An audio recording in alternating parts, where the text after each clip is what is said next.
warahmatullahi wabarakatuh.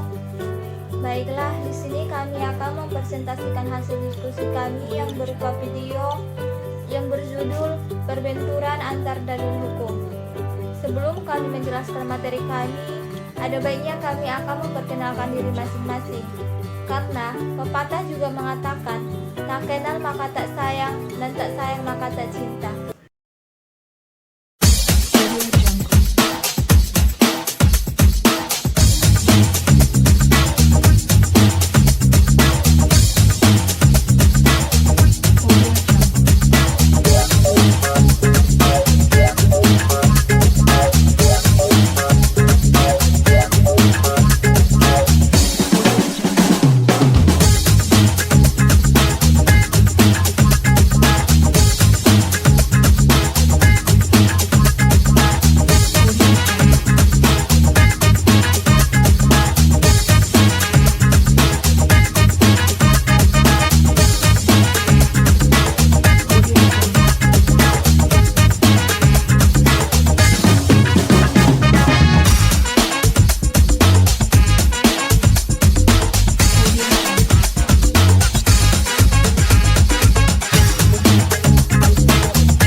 Assalamualaikum warahmatullahi wabarakatuh. Di sini kami akan menjelaskan materi kami yang berjudul tentang pembenturan antara dalil hukum. Di sini saya sebagai pemakalah pertama yang bernama Deni Zahara akan menjelaskan pada bagian poin pertama, yaitu tentang pengertian ta'arud al-adilah. Ta'arud menurut bahasa adalah pertentangan satu dengan yang lainnya. Sementara kata al-adilah adalah bentuk plural dan kata dalil yang berarti argumen, alasan, dan dalil. Secara istilah, ta'arud al-adilah adalah sebagai perlawanan antara kandungan salah satu dari dua dalil lain.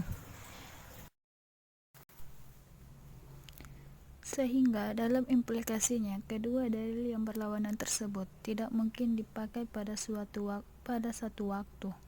Perlawanan ini dapat terjadi antara ayat Al-Quran yang lain, hadis mutawatir dengan hadis mutawatir yang lain, hadis ahad dengan hadis yang lain. Sebaliknya, perlawanan tersebut tidak akan terjadi apabila kedua dalil tersebut berbeda kekuatannya, karena pada hakikatnya dalil yang lebih kuatlah yang diamalkan. Di antara beberapa definisi ta'arud al-adilah menurut beberapa ahli usul fikih, di antaranya yang dikemukakan oleh Amir Syarifuddin, menarikatkan ta'arud dengan berlawanannya meniadakan hukum yang ditunjuk oleh dalil lainnya. Abdul Wahab Khalam mendefinisikan ta'arud secara singkat yang kontradiktif antara dua nas atau dalil yang sama kekuatannya. Jadi, dapat disimpulkan bahwa ta'arud itu merupakan pembahasan dua dalil yang saling bertentangan. Saya akan melanjutkan pembahasan dari pemakalah pertama. B. Bentuk-bentuk dalil yang kontradiktif. Para ulama berbeda pendapat mengenai bentuk dalil apa saja yang memungkinkan adanya kontra antara satu dengan yang lain. Perbedaan itu antara lain: 1. Menurut jumhur ulama mengatakan bahwa antara dua dalil yang qot'i tidak mungkin terjadi kontradiksi secara makna dan akhir, karena setiap dalil qot'i mengharuskan adanya hukum. 2. Segolongan ulama menolak terjadinya perbenturan antara dua dalil yang zanni, sebagaimana tidak boleh terjadi perbenturan antara dua dalil yang qot'i, dengan tujuan untuk menghindarkan perbenturan dalam firman pembuat hukum syar'i. Kedua golongan yang berbeda pendapat itu semuanya sepakat bahwa terjadinya kontradiksi dalil tersebut hanya dalam pemikiran para mujtahid saja, sedangkan dalam dalil itu sendiri tidak ada benturan. Dengan kesimpulan dari dua pendapat itu bahwa kontradiksi antara dua dalil ini tidak akan terjadi kecuali apabila kedua dalil itu sama kekuatannya. Maka jika salah satu dari kedua dalil itu lebih kuat dari yang lainnya, maka yang diikuti adalah hukum yang dikehendaki oleh dalil yang lebih kuat. Dengan demikian, tidak akan terjadi kontradiksi antara nas yang qat'i dan nas yang zanni. Contohnya sebagaimana terdapat dalam Al-Quran. Quran Surah Al-Baqarah ayat 180 yang berbunyi, A'udzu billahi minasyaitonir rajim. Bismillahirrahmanirrahim. Kutiba alaikum idza hadara ahadakumul mautu in taraka khairan al-wasiyatu lil walidaini wal aqrabina bil ma'ruf haqqan 'alal muttaqin. Shadaqallahul azim. Yang artinya, diwajibkan atas kamu apabila seorang di antara kamu kedatangan tanda-tanda maut, jika ia meninggalkan harta yang banyak, berwasiat untuk ibu bapa dan karib kerabatnya secara makruf. Ini adalah kewajiban atas orang-orang bertakwa. Ma'ruf ialah adil dan baik. Wasiat itu tidak melebihi sepertiga dari seluruh harta orang yang akan meninggal itu. Ayat ini dinasyahkan dengan ayat mewaris. Di sini saya akan melanjutkan materi kami, yaitu cara menyelesaikan ta'arud al-adillah. Apabila ditemukan dua dalil yang kontradiksi secara lahirnya, maka harus diadakan pembahasan untuk memadukan keduanya dengan cara-cara memadukan yang telah diatur dalam usul fikih. Dan apabila dua dalil tersebut telah diusahakan perpaduannya, namun tetap tidak menemukan jalan keluar, maka pelaksanaannya dihentikan dan mencari dalil yang lain. Para ulama usul telah merumuskan tahapan-tahapan penyelesaian dalil-dalil yang kontradiksi yang bertolak pada suatu prinsip yang tertuang dalam kaidah sebagai berikut.